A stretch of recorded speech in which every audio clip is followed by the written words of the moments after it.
Hello and welcome to the Dinosaw number 216, another 7 curious, interesting things I saw last week. So as ever, let's crack on.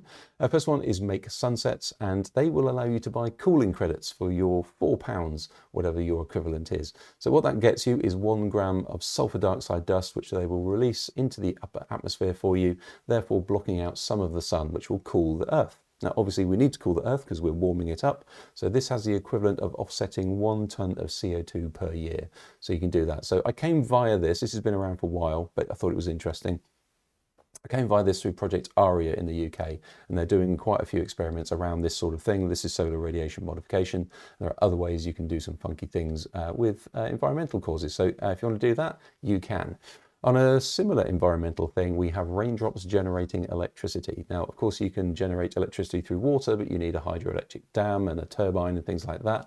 And obviously, it affects the world. But you can have this on a personal level. Now, previously, this has been difficult because this is on a molecular level. You can strip out the ions or the charges from water. So H2O has a positive and a negative, and you can use those to generate electricity. Previously, you had very thin tubes, you pump the water through and you split the charges, and you needed a pump. You could never recover as much energy as the pump took, so that was a great experiment, but particularly useless. So what they figured out is a very simple thing. So you just make the tubes a bit bigger, you then drip water through them, which is what's called plug flow, and there's a very simple way of doing that. And you can then use this sort of effect of when rain hits the surface, it scatters these atoms about, or these charges about, and you can recover them. So using plug flow through a tube, you can then generate electricity on orders of magnitude more than you used to do before. So this might be the future of electricity on a personal level. All you got to do is drip water through a tube, which is interesting. This is LivingLoom, and this is from Jingwen Xu, and it is a living garment. So it is made out of biomaterial woven with seeds in it. So when you then water the seeds, the plants grow. And the beauty of this is you now have a relationship with your garment. You want to keep it alive. You can also make it look amazing. You need to take it out into the sun every day. You can detect when you actually touch it, etc., etc. So really interesting how a person can have a relationship with a garment, but also you can eat the seeds afterwards, which is great. So what would you do with yours? How would you wear yours? Interesting thing. This is Liminal Space. I had the opportunity to experience this, and it is a 3D screen. Of course, you've seen 3D screens before, but this one does it in a slightly different way, but it's really interesting how they put these panels together for big events. Obviously, strange things for this one. And it uses glasses, like most of these have to do, but it uses these kind of £1 set of glasses, or $1, I think they are, to make, and you hand them back at the end. So that's all good. But these panels use an always-on LED for your left and your right eye, whereas other systems would flicker or can flicker, which creates eye fatigue, which are tedious to watch, which is probably why you haven't been to a 3D cinema soon. So this one's really interesting. The sense of 3D is absolutely amazing. So these people holding out their arms are probably doing that without being asked to do it, because it is pretty funky. So if you see one of those, you will enjoy it. This is ProxiCycle, and a really interesting experiment. This is a very simple thing. You put a sensor on your handlebar, and it senses how closely a car passes you. Now, obviously left or right side, depending on where you live. But if a car passes you closely, it puts you in more danger, and that actually is extrapolated into where are the accident hotspots in your city. So this is from the University of Washington, but this experiment was done in Seattle. If you drive around or ride around Seattle, these are the hotspots that people passed you closely.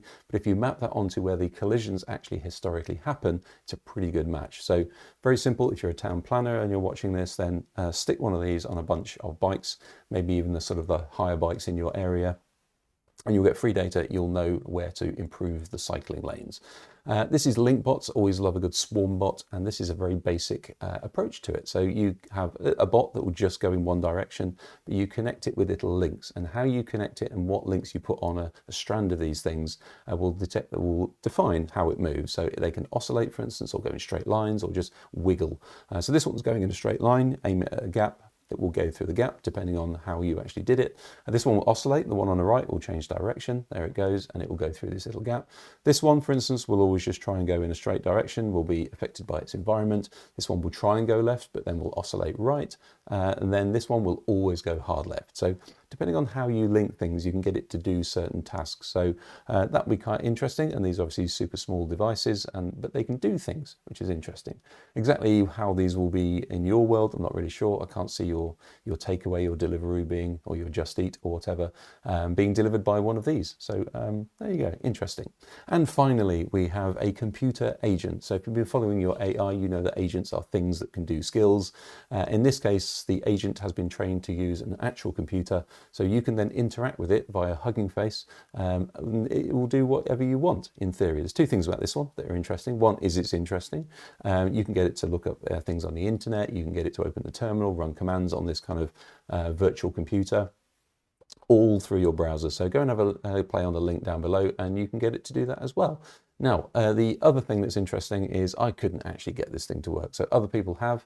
So there are three types of people on the internet, or people who see these demos on LinkedIn or something like that. The people who are posting it, who are basically saying they've probably used it. The people who have not used it, but still think it's cool. And the people who have used it and it didn't work. And that was me. So if it works for you, I'd love to know. Please let me know in the comments, etc. But there you go. An agent that can actually just use a computer, which is pretty funky.